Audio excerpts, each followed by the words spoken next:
Hey YouTube! So, coffee and cauldrons.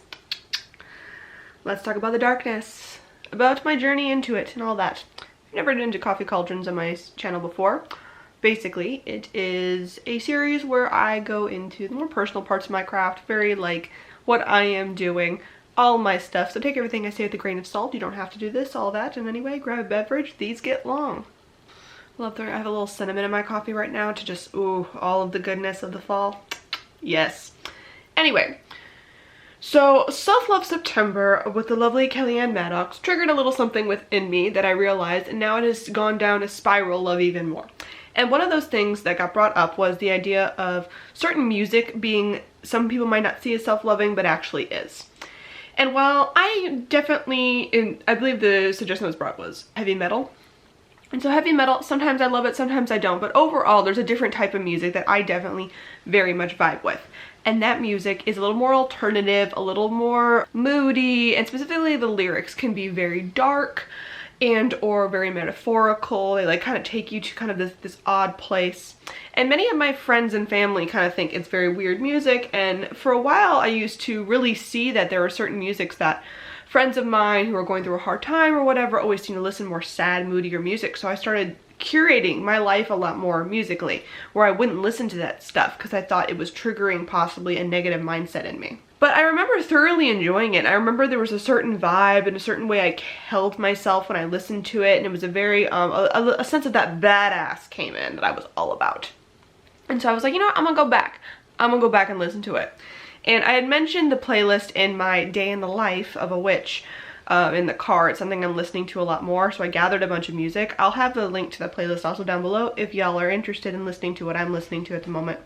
And I listened to it, and it triggered a bit of this like, this old like nostalgic, this old comfort, like, ooh, let's just like snuggle into a dark room with a cup of coffee, let it rain outside. Like, it triggered a very interesting emotion that I had not felt in a while, and I couldn't quite place it, and it was definitely a craving more for it. And so I've been listening more and more to that music stuff, and eventually it has led me to this idea that, oh, I am craving that depth, that dark, things that maybe trigger emotions that are, you know, peeling back what some people might think are the more unsavory or the darker bits of our lives a bit, like analyzing them. And I've always been kind of intrigued with this. I've been intrigued with demons. I've talked about pulling back the layers of the shadows before. Like, I love that stuff. But I've never done so very purposefully. Like, I've always been like, I'm interested and I'm doing this, but it was almost out of a need. Like, it was out of a desire. It wasn't because I was like, I desired it. It was because I felt I had to. Like, if I don't look at this, then it's going to cause me more problems down the line. If I don't pull back this layer, I'm going to have more of an issue. And so now I'm realizing that it's a desire, it's a want. It's a want to be in the darkness, to tap into those more instinctual, those darker cravings, I guess. And so some of the ways that I am doing that is, one, my dreams have gotten really dark. One of those is literal actual darkness is happening in them. When I dream a lot, things happen in daylight or twilight always. Like, very rarely do I have dreams where it is night out in the dream. And I think that always is a trigger of like a nightmare for me. Like, if I am running or like, you know, scared of the shadows, nightmare is happening. And that wasn't it in these dreams now, where it was like, no, it was dark and I knew there were things in the shadows, felt eyes on me in the dream type of deal. And it made me uneasy, but overall I definitely vibed very well with it. It was like a curious instinct that I had never fed before that I felt suddenly. Like, I was intrigued and I wanted to know more. I wanted to like feel around blindly till I found something. And so those dreams have been popping up a lot more. And on top of it, I've also been waking up in the middle of the night a lot more. In my middle of the night, I mean like 2 or 3. Something else I described, and I believe, in my Day in Life video. And so instead of going to sleep right away, I've kind of been like lingering in that for a second. And then I started doing a little bit of research, and I found a study somewhere. I think someone had mentioned it in like some random blog I was watching, about the fact that humans used to, you know, we went to sleep when it went dark outside, but because you didn't sleep 8 hours straight through, you'd actually used to like sleep for 4 and then wake up for a little bit and then sleep for another 4. Because to sleep 8 hours straight would put you in a really vulnerable position. So actually sleeping in shorter bursts is possibly more biologically sound for us or something like that. So if you find yourself waking up in the middle of the night, that's actually a little more natural. Maybe you should lean into that. And I was like, well, that's curious. Things to look into. And especially since I've been wanting to lean into the darkness and pursue it, pull back these layers, I was like, well, what better than to actually be in actual darkness in the middle of the night when all the lights are off, when there's no candles lit, like when things are actual dark and there are shadows everywhere and things get creepy, and like I feel like the hair on the back of my neck stand up because I'm like, ooh, it feels like there could be something in the shadows even if there's not. How often do I really spend in that? I don't at all. Like, actual waking hours spent in the actual dark are non-existent so much. Like, even if there is no lights on, I have the light of my phone. Like, I'm staring at a screen that's producing light all the time. With that, I've realized, well, no, I want to pursue more of the dark and I want to spend more time in it. So I've been waking up in the middle of the night and I've been sitting in my bed and maybe petting my cat because she always sleeps with me, or just chilling and not really dealing with anything. Or sometimes I'll get up and then I'll go and sit at my altar because it's only like a step or two away from my bed, and I'll just sit there and take it in and know that I'm facing a wall and there's all these dark shadows behind me, and that's kind of terrifying, but it doesn't matter because that's kind of the point, is to get used to the depth and the inkiness surrounding me all the time. And even more than that, I think I even really want to pursue this concept with my deities in the astral, because I took a bit of a break from that because I felt I really needed to focus on the now and focus on what I'm currently doing and really ground in this current reality. And I felt them all kind of like break away for a bit, going like, okay, she needs a bit of a And now the darker half of the year is coming and like there's more darkness and all of that, I kind of felt them poking me a bit, going like, hey, you, yeah, you, what you doing? And specifically Persephone was very much like, hey, baby girl, what up?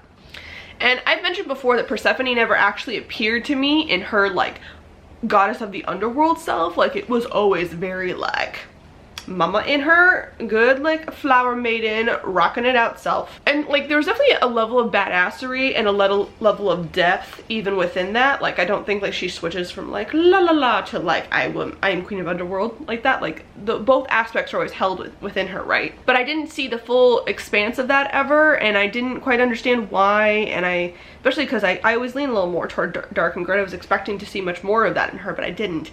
And suddenly now her disappearances have felt more like she wants me to come with, where before it was always like, okay, you stay here, I'm gonna go into the underworld now, like bye-bye. Like, I've pretty much did a journey with her once down into the underworld and full on. Other times I have kind of like popped into places that I felt was like the underside of my personal like inner realm, and like basically she led me through the underworld to my personal, I guess, underworld, and that was interesting to explore. But I haven't explored in depth the underworld with her beyond that. And so because of that, I am very interested to do that now, and I feel like she's kind of like reaching her hand out, going like, I'm about to go down, like it's that time of the year, are you coming with me? And this time I'm like, yes, no, I want to come with you. Instead of me being like, I don't know, I'm like, yeah, no, let's go, let's do the thing. And then the minute I did that, I was kind of like, well, of course, where the hell are my two other deities? Excuse me, Loki, Sobek, where are you? Because again, like silence has been like radio silence, static for some reason from them. And I suddenly just like thought of something, and I felt like when I went into a little bit of an astral trip, I felt like I was like laying down in my stomach for some reason, what was weird, and I felt like scales move beneath me, and suddenly like when I like opened my eyes, I was underwater in like murky depths, and it was like we were moving and going somewhere, and I was like, okay, that feels a little underworldly too. Something's going on there. And then Loki was being all sorts of like, kind of like, it was just like dark, and I realized I was kind of like blindfolded, and it was very like, so all of them are all kind of like, yeah, baby girl, we like this darkness, this is good, next step, yes, yes. So I really want to pursue that with each of them individually in different astral travels, see what things are popping up. Of course with Persephone will probably be my first one, because she always seems to understand when I'm being a little hesitant to back off quicker, because again, I've always said this with her, choice seems to be a very big thing with her. Like, me choosing things seems very alright, right? Where Sobek and Loki clearly do not give a shit if I'm choosing something. They're like, we are going whether you like it or not. I'm like, oh, how nice, great. ugh. But I do want to pursue that with them. I want to see what darker things I could find in the astral. What are darker pursuits? What are shadow selves of mine that maybe I've been ignoring? I feel like certain ones, I've mentioned, I've named one of mine Jeffrey, has kind of like merged in with me. Like that feels like that is there, that is definitely cemented in. But there are other aspects of myself and other parts of my inner astral, and then even just the outer astral I haven't really explored all that much. So part of me making this was a courage amulet, and I did it and it worked for pretty much well in the mundane 3D life existence that I'm in right now. I definitely have been pursuing more where I used to never watch horror movies, fearful of the nightmares or things that would get kicked in from them. So I'm doing a lot more of that, going into watching things that are about the darks and the shadows and about the scary things that live there, and confronting that a bit, which is interesting because I've never really been excited or wanted to do that before, but I definitely want to now. It's given me the courage. Like I wear this openly at work, which I don't know why, but like a ring versus like a necklace is like, this is way more obvious to me, maybe just because it's like in closer of like, you're staring at my face and we're talking and you might see this. And then also I have been like just like slowly but surely like kind of branching out, like the idea that I've wanted to like take more classes and I'm actually taking them, like things I've been kind of afraid of, or like normally the fear would kind of take over in a sense. That courage has kind of like tipped in and been like, no, we're gonna do the thing. Like, cool, you were afraid, but keep going, keep doing it. Nope, nope, no, keep going. And so having this as a I want to kind of like make it as like an anchor point type of deal too. So if I do get like into the astral and I feel like I'm experiencing something that is a little too much, I'll have a touch point to either keep going and or get pulled back out. Like kind of, it'll be a bit of a courage amulet and a protection amulet as well once I've done another spell with that. I think that'll be integral. But yeah, I want to dive deep.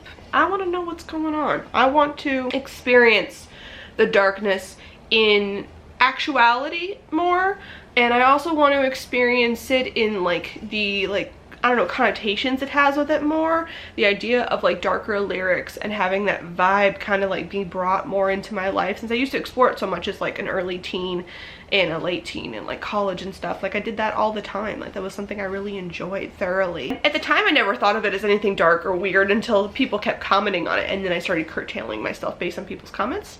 Yeah, we should go back to things we enjoy and like. And then I also want to explore more of the things that part of darkness is the fear of the unknown, right? Because dark shields our eyes. We can't access the things and see what is right in front of us, and therefore it's scary. That fear pops in. So I want to explore more of the fears. I want to explore more of that depth and see what I can find. And the fact that I'm like desiring it is very weird, but I feel like it's a good phase, and it definitely feels like the next part, like it was almost like all my deities, since they were so silent for so long, kind of like waiting for me to get to that point, which is always fun.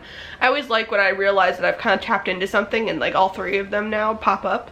Like I remember with like the Sobek thing, and like when Persephone and Loki were both like peeking their heads around the corner going like, okay, and like I can now recognize it as they were like, you gotta choose this, but yes, we agree, this is a good step.